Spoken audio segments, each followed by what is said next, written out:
오늘은 욥기 36장 말씀입니다.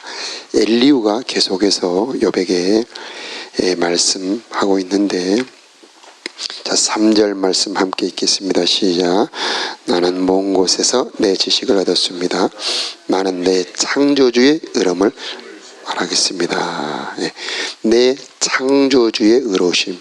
이 한 단어만 보아도 이 엘리후가 얼마나 믿음에 서 있는가를 알 수 있습니다. 하나님을 내 창조주라고 말씀을 하고 있습니다.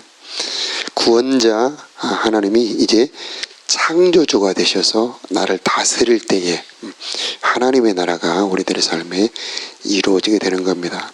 이 창조주가 하는 의로운 통치가 무엇인가?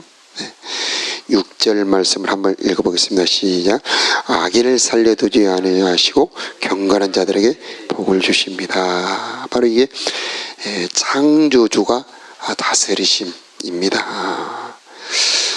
자, 그래서 이제 두 가지로 다스리는데, 의인들과 악인들을 다스리는데, 5절이 바로 의인들을 다스리는 거 한번 읽어보겠습니다. 시작.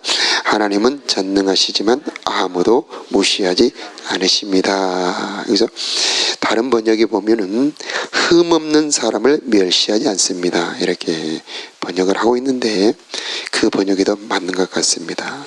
그래서 의인들을 하나님께서는 멸시하지 않는다. 7절 말씀도 의인이 가는 건데 함께 읽겠습니다. 시작. 그분은 의인들에게서 눈을 떼지 않으시고 그들을 왕처럼 대하셔서 영원히 높여주십니다. 의인을 향한 하나님의 통치 다스림은 눈을 떼지 않는다. 그 의인이 고난을 받을 때 침묵하시지만 버린 것이 아니다. 그들을 결국 회복시키시고 왕처럼 되어셔서 영원히 높여주시는 분이 하나님이시다. 그러나 악인들은 하나님께서 멸하시죠. 6절 함께 읽겠습니다. 시작. 악인을 살려두지 않으시고 경건한 자들에게 복을 주십니다. 악인은 하나님께서 멸하십니다. 그런데 이제 그분이 전능한 창조주이시기 때문에 힘과 지혜는 무궁하다고 5절에 말씀하고 있어요. 그래서 그분은 아무도 멸시하지 않고 그분의 힘과 지혜가 무궁하다. 그래서 전능한 창조주이기 때문에 그분은 힘과 지혜가 무궁하시고 의인을 회복시키시고 영원히 높여주시고 악인은 결국 멸망시킬 수 있는 하나님이시다. 자, 8절에 때로는 사람들을 사슬로 묶으시고 고난도 당하게 하십니다. 자, 징계와 연단의 하나님, 잘못할 때는 그대로 버려두지 아니하시고 징계하셔서 깨닫게 하시는 하나님이십니다. 그래서 9절에 그들이 한 일을 보이시는데 자기들이 잘난 체하며 지은 죄를 알게 하시지요. 이 교만하여 지은 죄라 하고 다른 번역은 번역을 하고 있습니다. 죄를 짓는다는 것은 교만하기 때문이죠. 그래서 여호와의 규례를 지키는 것이 겸손이라고 스바냐서에 말씀을 합니다. 하나님의 말씀을 지키는 것이 겸손이죠. 자, 10절 함께 읽겠습니다. 시작. 그리고 그분은 사람의 귀를 열어서 훈계하시고 악한 일들을 회개하라고 경고하십니다. 자, 고난당할 때에 하나님은 귀를 열어주신다. 회개하라고 경고하신다. 15절에 같은 말씀이 있는데 함께 읽어보겠습니다. 시작. 그러나 경건한 자들이 고난당할 때 그분께서 구해주시고 고통당할 때 귀를 여시죠. 고난당할 때의 은혜가 뭐냐? 안 들리던 말씀이 들리게 되는 겁니다. 포로 70년 후에 돌아와서 수문 앞 광장에서 에스라가 성경을 읽어줄 때 사람들은 그냥 율법서만 읽어주는데 그들이 울며 회개를 합니다. 귀가 열린 거죠. 고난의 때에 귀를 덮고 있는 이 가죽, 귀를 덮고 있는 그 막들이 벗겨지고 마음의 가죽들이 벗겨지고 하나님의 말씀이 이제 들려오기 시작하는 겁니다. 아, 하나님의 말씀이 정말 그렇구나. 깨달아지게 되는 거죠. 그게 고난을 주신 목적, 말씀의 은혜를 주시기 위함이다. 자, 11절. 자, 12절 그 고난당할 때 함께 읽겠습니다. 11절, 12절. 만약 사람들이 마음을 돌려 순종하면 저들은 결국 행복하게 되고 평안을 누립니다. 그렇지만 순종하지 않으면 칼을 보내어 치시고 바로 순종하는 자와 그렇지 못한 자들을 하나님이 구분하고 있다. 그래서 회개를 마음을 돌려 순종한다라고 표현을 하고 있습니다. 오늘 34장에도 봤습니다는 하나님의 말씀과 상관없이 제멋대로 행하는 것을 죄라고 표현하고 있고요. 자, 여기서는 마음을 돌려 순종하는 것을 회개라고 표현을 하고 있습니다. 그래서 고난당할 때 해야 될 일은 무엇이냐? 바로 마음을 돌려 순종하는 것이다. 하나님은 회개하기만 하면 회복시켜 주시죠.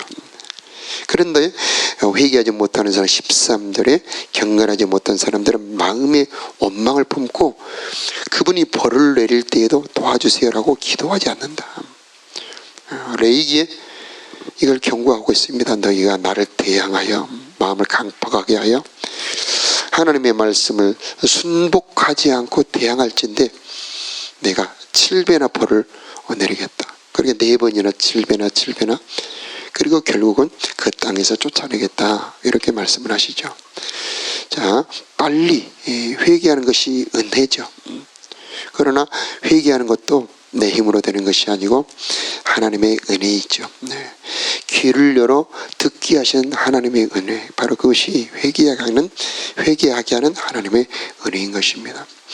하나님의 말씀이 내게 들릴 때에 이해가 되고 깨달아지고 은혜가 된다는 것은 하나님이 내 안에서 일하고 계시는 겁니다. 하나님께서 내 속에서 역사하고 있는 겁니다.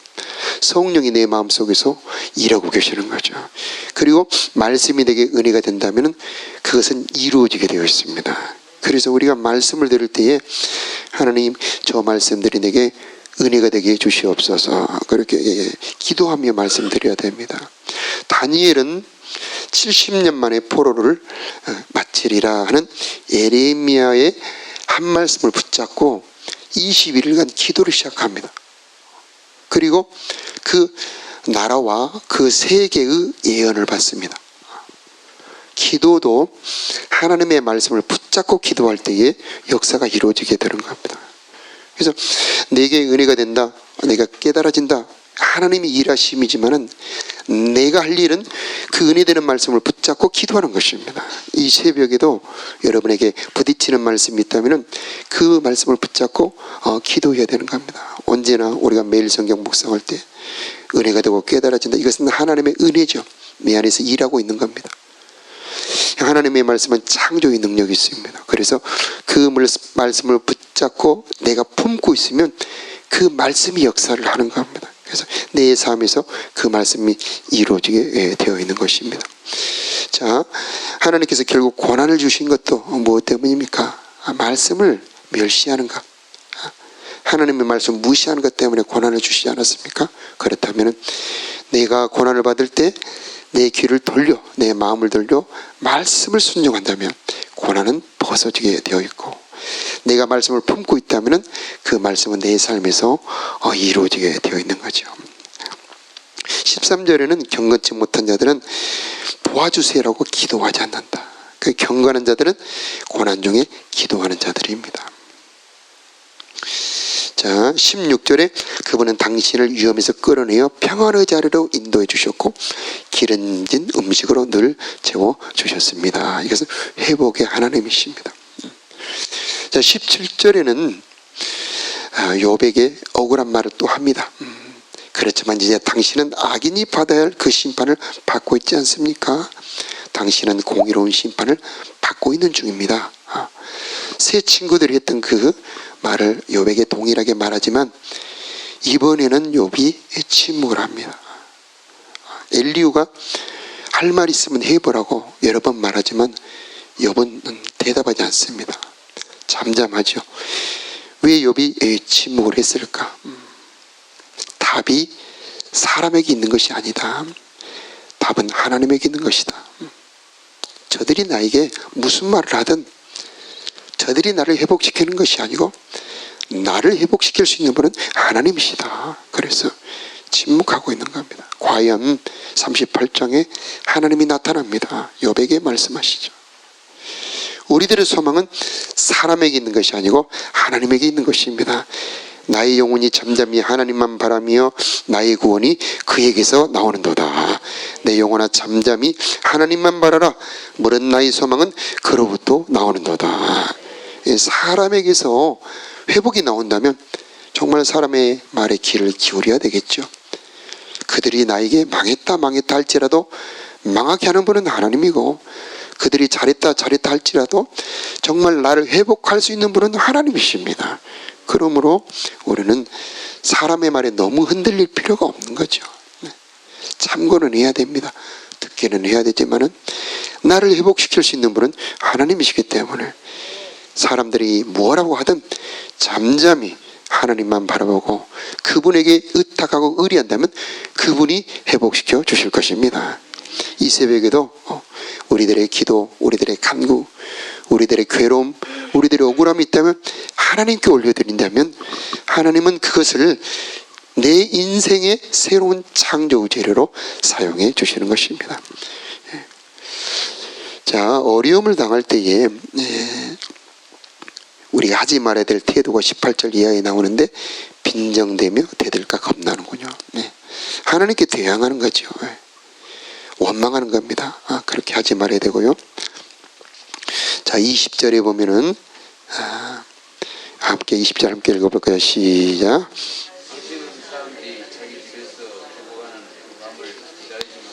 예, 이건 이제 이 밤이라고 하는 단어는 죽음을 말합니다. 하나님께 기다리면은 하나님이 회복시켜 주시는 것입니다. 너무 어려우면은 인생을 포기하는 분들이 있죠. 그러나 하나님께 에스겔서에 말씀하십니다. 피투성이라도 살아있어라. 네가 버티기만 한다면 반드시 회복될 것이다. 하나님 말씀하십니다. 그러면 우리는 어려움이 있다고 포기하지 말아야 됩니다. 기다리면 하나님이 회복시켜 주시는 거죠. 절망 중에 회복시키시는 하나님. 우리 사람은 할 수 없는 것을 하나님은 하실 수가 있는 것입니다. 자, 괴롭다고 하나님을 대적하지 말아라. 그리고 이제 하나님께서 어떤 분이시냐, 창조주의 하나님은 24절에 찬송받으실 분이죠. 25절은 모두가 다 알고 있다. 그리고 26절 함께 읽어보겠습니다. 시작. 하나님은 너무 위대하셔서 우리가 다 알기 어렵습니다. 그분의 연소를 감히 인간이 어떻게 알 수 있겠습니까? 우리 인간이 다 알 수 없는 분, 너무나 위대하신 분, 너무나 신비하신 분, 너무나 놀랍게 아름답고 선하신 분, 우리 인생을 향하여 창조하시는 분, 그분이 바로 우리들의 하나님이신 겁니다. 그러면서 27절 이하에 창조의 하나님을 쭉 설명을 하고 있는데, 하나님은 물방울 끌어올리시고 비가 되어 시냇물에 떨어지게 하시는 분이시다. 우리 28절 함께 읽어볼까요? 시작. 구름 속에 비를 쌓아두셨다가 사람들에게 풍성하게 쏟아붓습니다. 자, 자연현상이죠. 수증기가 올라가서 구름이 되고, 구름이 때가 되면은 땅에 쏟아지게 하는 것, 바로 그것이 하나님이 하시는 일이다. 그런데 이 자연 만물 속에 하나님이 하시는 일을 숨겨두셨습니다. 이사야 55장에 보면은 비와 눈이 하늘에서 내려서 헛되이 돌아가지 아니하고 파종하는 자에게 양식을 주며 싹이 나게 하고 결실하게 하는 것 같이 내게서 나가는 말도 헛되이 내게로 돌아오지 아니하며 나의 뜻을 이루며 나의 명을 형통하게 하나니, 그렇게 말씀합니다. 하나님의 말씀은 창조의 능력이 들어있습니다. 그래서 우리 인생에, 나의 마음에, 내 귀에 들려와서 나를 새롭게 창조하시는 것입니다. 그래서 너희는 내게 나와 들으라. 너희 영혼이 살리라. 너희가 어찌하여 양식 아닌 것을 위하여 은을 달아주며 배부르게 못할 것을 위하여 수고하느냐. 내게 들으라. 너희가 이 포도주와 젖을 얻으리라 말씀하십니다.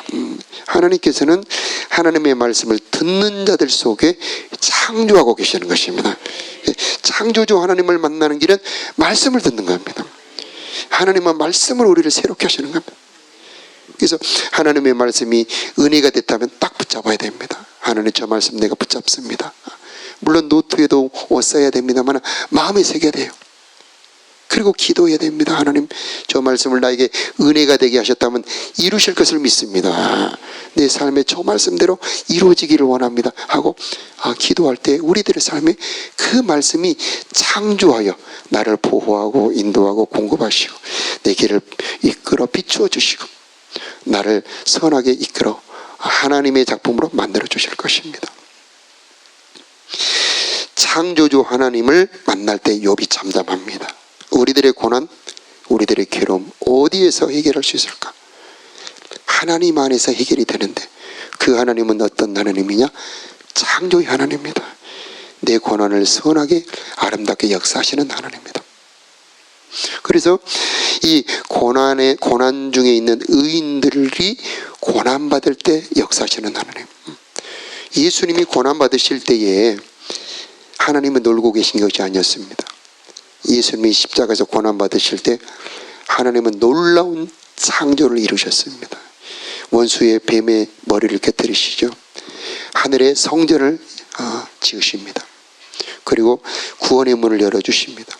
그리고 생수가 터지게 하시고 빛이 비춰지게 하시고 그리고 하늘의 양식을 준비해서 만민을 먹이시고 그리고 모든 사람들의 모든 죄와 모든 저주를 한 번에 다 깨끗하게 용서하시고 예수님이 채찍에 맞으실 때 모든 만민의 병을 치료해 놓으신 겁니다. 하나님이 이미 다 준비를 해 놓으신 것입니다. 그래서 의인이 고난받을 때 하나님은 하나님의 나라를 이루고 계시는 겁니다. 그래서 의인이 고난받을 때 절망하지 말아라.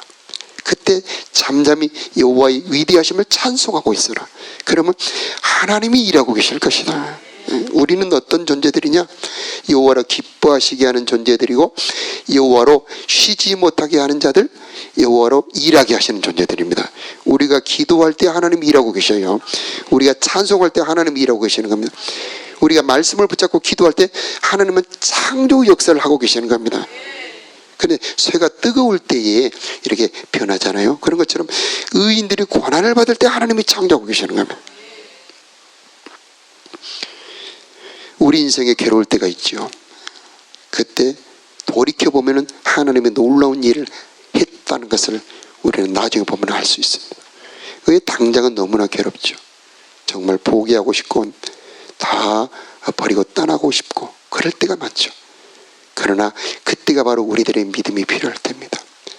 하나님, 여기서 나는 창조주 하나님을 의지합니다. 하나님, 내 인생을 창조하여 주옵소서.